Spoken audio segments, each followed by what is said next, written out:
online and on the go. This is Valley News Live at 10. We now know the name of the man who was killed in the Richland County crash last night. Good evening and thank you for joining us. I'm Katie Opperly. Officials say 38-year-old Christopher Bauer was driving on County Road 81 when he lost control and spun into a semi-truck towing a hay baler. The semi struck the passenger side of Bauer's vehicle, splitting it in half.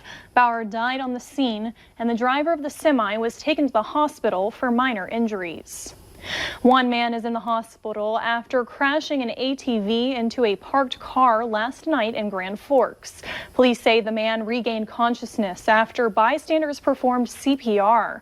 The crash happened around 8 o'clock in the 5300 block of Circle Drive North. The Grand Forks Police Department is investigating and is asking anyone with information to call them at 701-787-8000. In a few weeks, kids in our area will be heading back to classes as summer winds down. A Fargo teacher who's also a race car driver is using her love of racing to help kids. Valley News Team's Joshua Pagaro follows her effort to donate dozens of backpacks. Right now are our tires for the heat race, our practice run. Tori Fisher has been behind the wheel racing competitively for 19 years. Don't really consider myself any different than any other driver on the track. The journey to Buffalo River Race Park began at 7 years old, racing with go-karts. I'll climb in and we've got seat belts here. I'll take the steering wheel off, sit in there and get seat belted up and get...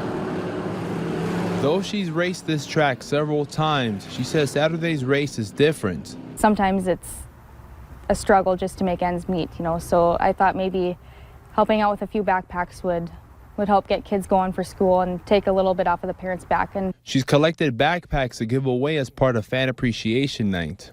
Fisher says it began with a Facebook plea where she asked people to just help her and donate some school supplies. She never knew it would end up being more than 50 backpacks to give away.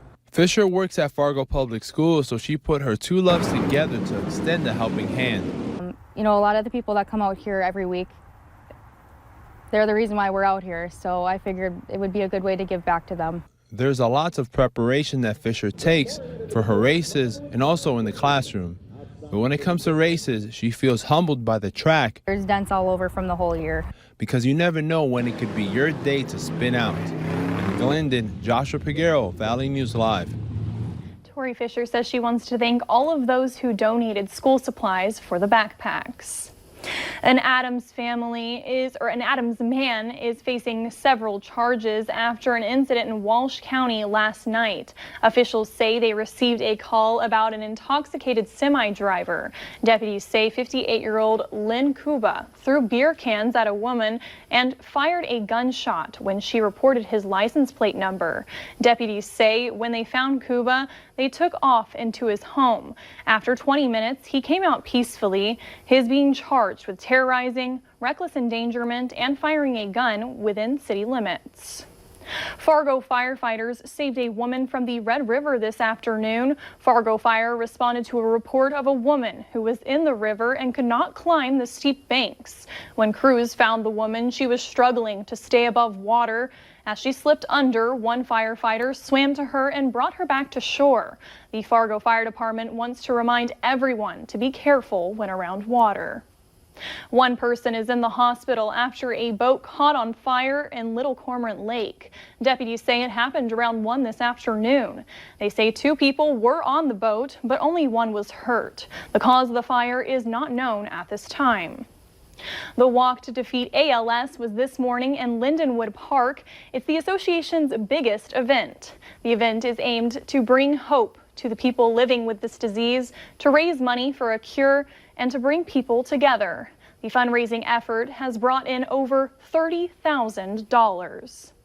Families across the nation are getting ready to say farewell to summer and get into their school routine. One of those things to do is to check off their list is to do school shopping, which can add up quickly. This year, United Way is back again to help those with costs.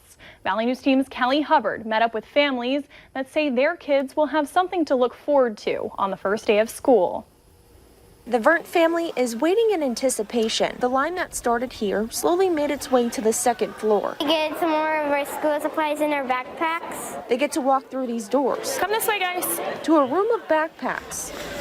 Those are these for the girls? Filled with school supplies. Are you pink and purple like your nails? The Vert sisters get to pick out their new backpacks, free of charge. For us, it's really hard. We're a one-income family to be able to provide our school supplies for our kids. So this year, the Vert kids won't feel left out on the first day of school. Instead of having to send them to school and they don't have the supplies and have to tell the teacher in front of the kids, well, I don't have that. I don't have this. But some, like Susan Wilson, are brand new to this. I have 6 kids. Yeah. Your own kids. My own kids. And those expenses add up quickly. So my mom spends almost like 200 or 300 on school supplies. But this year, Susan isn't going into the school year alone. And then this for my baby boy.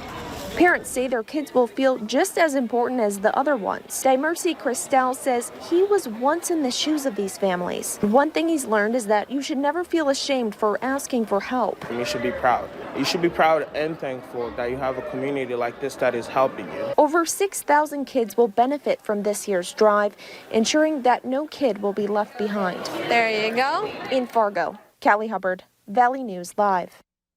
If you want to learn more about United Way and their events, head on over to our website. That's valleynewslive.com. Valley News Live 10 at 10 continues with no wait weather.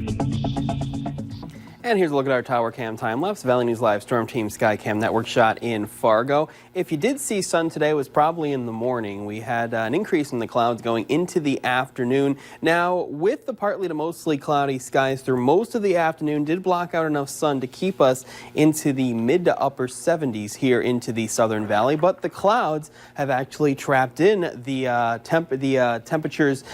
We are at the upper 60s right now into the Southern Valley, and in some places into Lakes Country closer to 70, mid to upper 60s out toward Jamestown and Valley City, closer to 70 into the Northern Valley and northwestern Minnesota, mid 60s behind a cold front into portions of the Devil's Lake Basin. We do have the winds flipping around to more of a northerly direction, not really that strong, around 5 to 15 miles per hour, nearly calm or very light southerly winds down south and into Lakes Country right now. We do have mainly dry conditions with partly cloudy to mostly cloudy skies in the southern half of our viewing area, and some showers still around into portions of northwestern Minnesota, mainly between Thief River Falls and the Baudette area. Also just off to the south of Foston, some light rain showers in your direction, and also some light rain showers between Devil's Lake, Langdon, and Michigan. Last check, no lightning with these. It's just a cold front making its way through.